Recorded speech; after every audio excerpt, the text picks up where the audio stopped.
everybody, and welcome back to another episode of Quick Strikes. My name is Michael Wax here with Jake Ricker. As always, Jake, a 3-1 series lead after a 4-1 victory. How are we feeling today?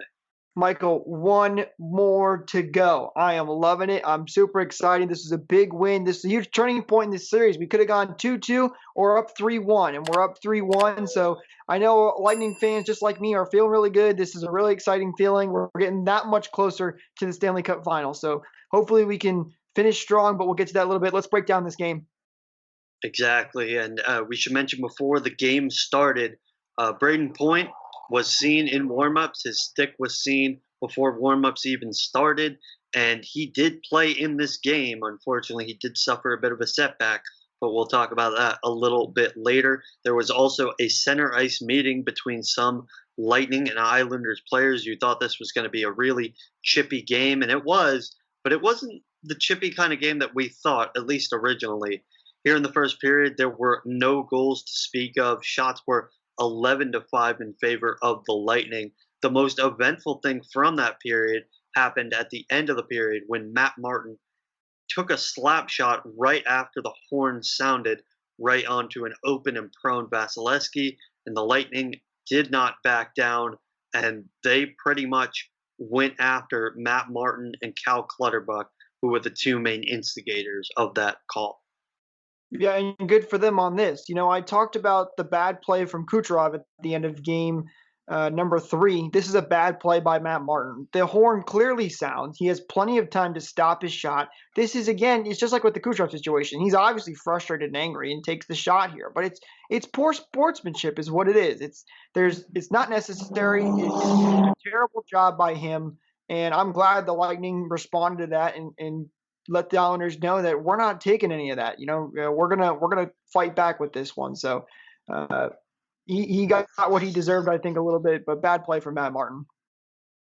Bad play from Matt Martin. He ended up getting a penalty, as did Cal Clutterbuck. Yanni Gourde somehow got a roughing penalty out of that because you got to match up somehow. But again, we ended the period. The shots were 11-5 in favor of the Lightning. The penalties were 1-0 in that period, and then the ones that went into the second period ended up going 2 for the Islanders, 1 for the Lightning. As we got into the second, play started to change a little bit. The Islanders were the much more aggressive team to start off the period, and they were rewarded about halfway through with Josh Bailey and Brock Nelson basically toying with the Lightning forward, and Blake Coleman was the main recipient of that problematic forward play where he looked like he was just going to go up the ice and receive a pass, and that pass never came. Nelson was wide open on the circle, and he beat Vasilevsky glove side to give the Islanders a early 1-0 lead. Yeah, this was a good play by the Islanders. I saw this one coming when they started to run around with the puck here, and he came around that top side and started to come down low. He was alone by himself. He didn't really have anybody pressuring him. He had all day to take that shot, and it was a good shot right up there in that top right corner. So credit where credit's due here. The Islanders did a good job on this goal. They had the pressure. They were the better team here early on, and that's what's going to happen. Vasily's also struggled on that glove side. If you're going to pick, every goalie has one side where they struggle, whether it's 5-hole, low right, low left, or whatever. It seems like that tough spot for Vasily is that high glove side. But it was a good shot by the Islanders, a good play by them. But the Lightning have done such a good job all series at responding, and that's exactly what they did.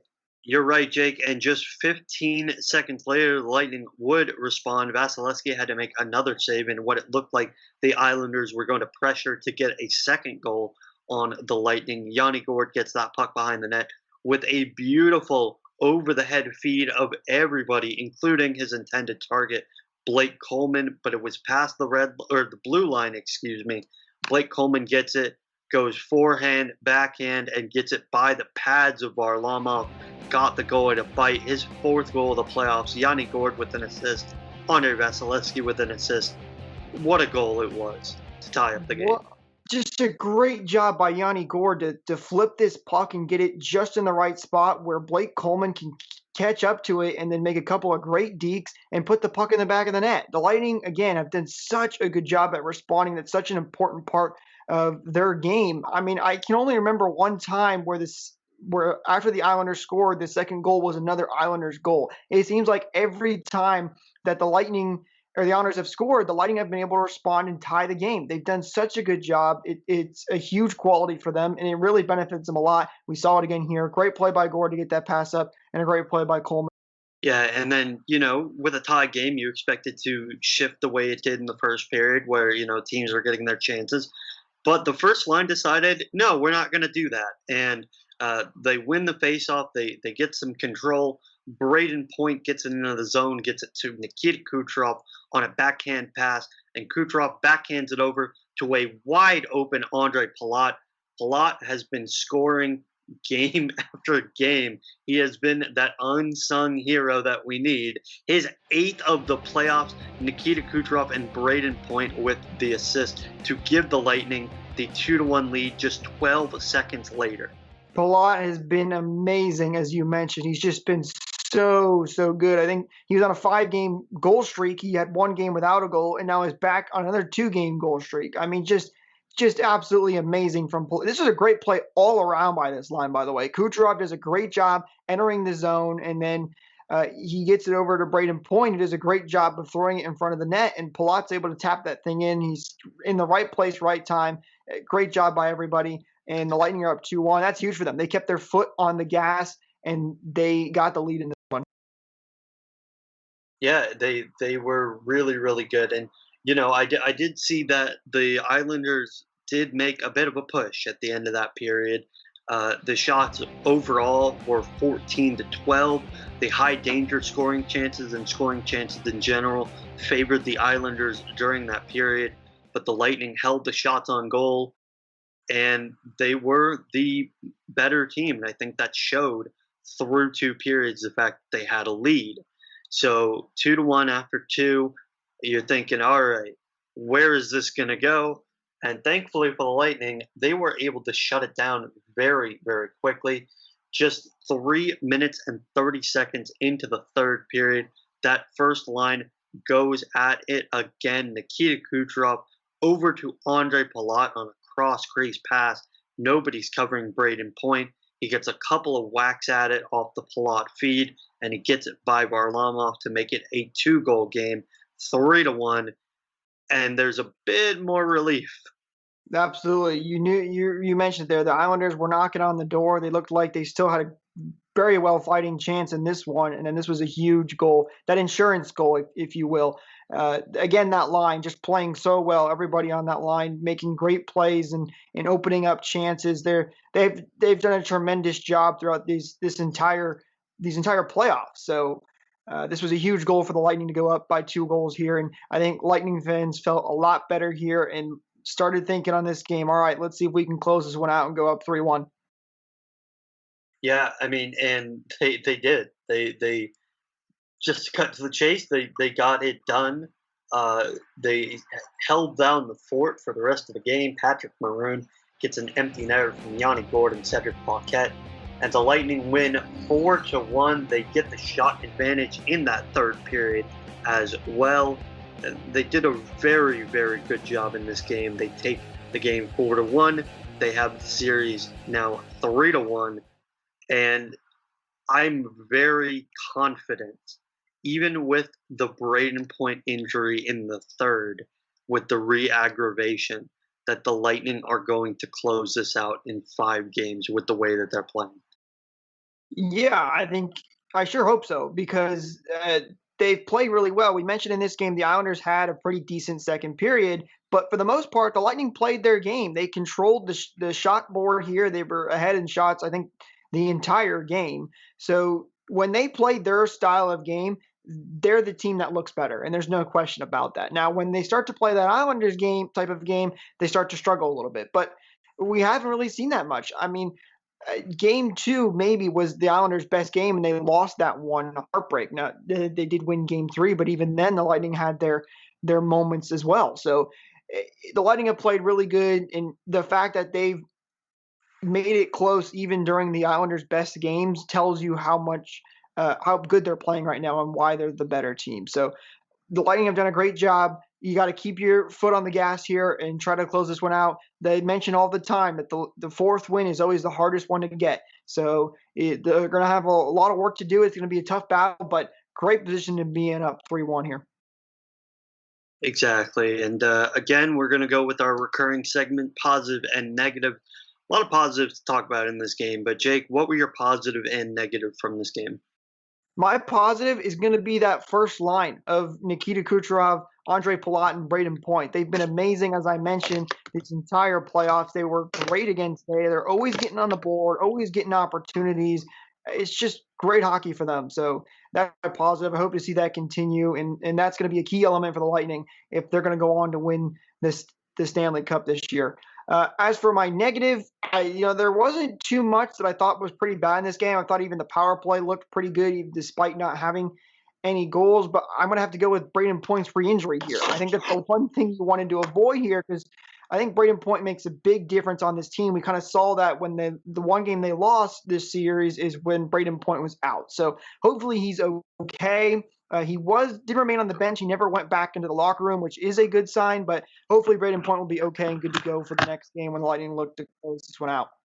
Yeah, exactly. Braden Point going out is huge. We did see Anthony Cirelli step up admirably in Game 3 if that's necessary, but again, hopefully they don't. My positive is going to be because you took the entire first line. I'll just go with their response. Like it was a really, really quick, uh, good idea by Yanni Gord and Blake Coleman to get that kind of response. Barclay Goodrow was also very good in this game, but those two were the standouts from that third line. They didn't put up any more points in the game, but they were always mixing it up. They are that disruptor line. We talk about Patrick Maroon being that guy when it comes to getting the Islanders' heads. That third line is right there, and they're playing more often, and they're getting in their heads even more. For my negative, it's tough because, like you mentioned, they are playing so well that there are some aspects that aren't really a problem, even though they weren't that good in this game. If I had to choose one, I would say the penalties. We did take way too many penalties in this game, some of which were unavoidable or were avoidable. Excuse me. Uh, one of which was from Kevin Shattenkirk, which was a delay of game. And if I had to choose a player to be a negative, I thought Shattenkirk had a terrible game. He was always in the defensive zone, took a penalty, was always getting hemmed. I don't think I saw him in the offensive zone once. And when you talk about Kevin Shattenkirk, he is the offensive defenseman. He's not that good in his own zone. So if he's getting trapped in his own zone, you're in trouble. But again, like you said, overall, thought it was a really, really good game. And I can't complain, honestly. Yeah, definitely not much to complain about. They look really good. There's exciting time to be a Bolts fan right now. They're getting really close here to the finals. Hopefully they can close things out.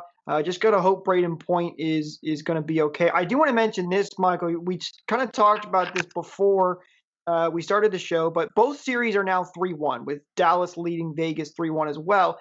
And you mentioned that if these series happen to close out very quickly with both of them ending in Game 5, let's say, that might be a kind of an issue for the Lightning with Steven Stamkos because we knew he was going to be out for this entire series, and that might tell you he's not going to get the days off he needs to potentially make a comeback in the Stanley Cup Finals. So, do you think this is going to be a major issue for them if they don't have Stamkos? I mean, they've done pretty well in the playoffs without him so far.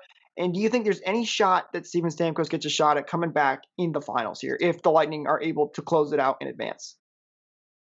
I think he'll come back at some point. I mean, he's the captain. He's been an inspirational leader. You've heard that from many different people on the team.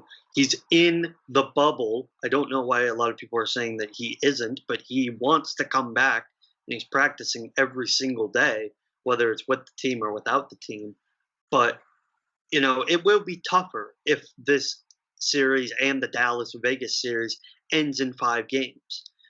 at that point, you have to ask yourself, okay, probably Stamkos isn't coming back for game one, which, you know, wherever that outcome comes, like however that shakes out, what do you do for game two? If the Lightning are ahead and he's ready, go ahead, put him in. If they're behind, do you mess with that a little bit? Do you give them a jolt? Or do you say, we're not ready for you to be in this high stakes environment? It's tough. I was telling you before that I really hope that other series goes to 7 games, give them as much time as possible. But it's tough to make a decision. Yeah, definitely. And the one I think promising thing for Bolts fans too is that they have not ruled Stamkos out for the entire playoffs. Which, if he wasn't going to come back, I feel like they would have done by now because there's just no point in unless you're trying to lead teams in the wrong direction, thinking that there still might be a chance they need to prepare for that. But I really doubt they would say that he still has a chance to come back if there really was no opportunity. But only time will tell. We'll have to see if one of these series ends up going longer and Stamkos does get some extra days. Something else I mentioned too is normally there's a bunch of media days before the Stanley Cup Finals, and that would give the Lightning some extra days, even if both these games end up 5. But with the situation in the bubble, I don't think they're going to be doing that. We'll have to wait and see what the NHL does. I expect them to start as fast as they can. But either way, the Lightning are going to have to close it out in the next game if they want to get in that position in the first place. You're exactly right. Anything else to add, Jake? I think that pretty much wraps it up. Great. And once again, for Michael Wax, Jake Ricker, this has been another edition of Quick Strikes. Thank you so much for watching. Don't be afraid to like, share, and subscribe, and follow us on Twitter at Bay_Bolts for all the news, notes, and game recaps every single game. And we will see you for Game 5, hopefully with the Lightning moving on to the Stanley Cup Finals. See you then, guys. Go Bolts.